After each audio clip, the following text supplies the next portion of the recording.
ना देखो मु तो माने जो एम एल ए नी भी लोक सेवा करी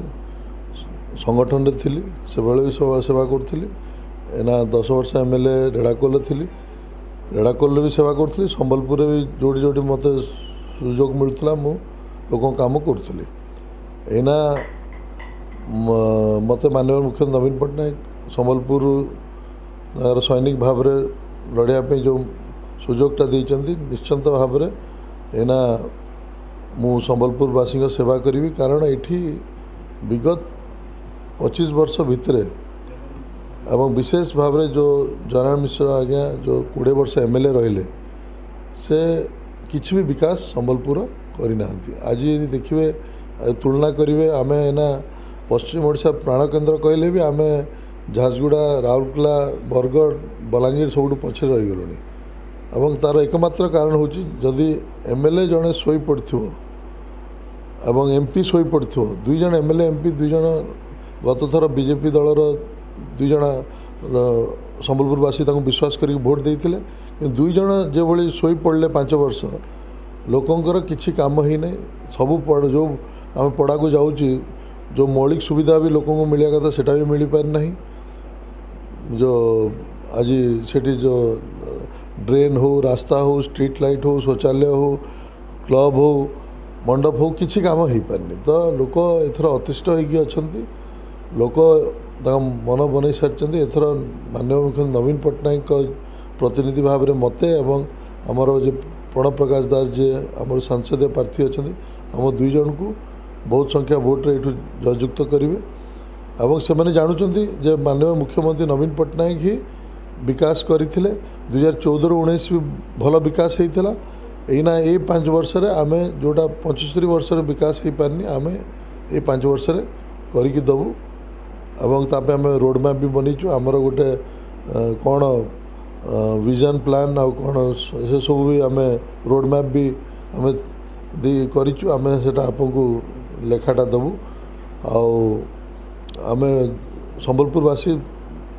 विश्वास रखिंट कि आम ही दौड़ी लोकों पाक जाकि कम करूँ लोक आम पाक आसवा दरकार ना आम लोकों पाक जीवु जोटा कि जो बीजेपी दलर एम एल ए ये जनार्दन बाबू एवं जो एमपी थे 5 वर्ष कौन पड़ा को जाना कि लोकों पाक जाना मुख्यमंत्री कोड़ी ना कोड़ी कहते मो कम विश्वास कर कथार नुहे ता प्रतिफलित हो जहाँ संबलपुर एवं जी आपको बहुत दायित्व दिखाई हायर एजुकेशन डिपार्टमेंट आप सुंदर भाव तुले कौन कहे देखु माने मोर हायर एजुकेशन डिपार्टमेंट मंत्री थी बहुत काम माने सबू कॉलेज रो नुआ सब्जेक्ट इंट्रोड्यूस करवा सीट एक्सटेंशन करवा पीजी इंट्रोड्यूस करवा बहुत काम होरी बहुत काम होता आपको माननीय मुख्यमंत्री नवीन पट्टनायक फिर सुजोग देले बहुत काम आम आपको करवा या छड़ा आज माननीय मुख्यमंत्री नवीन पट्टनायक जहाँ करिपारचंती जोड़ा भुवनेश्वर स्तर काम ये जमती आज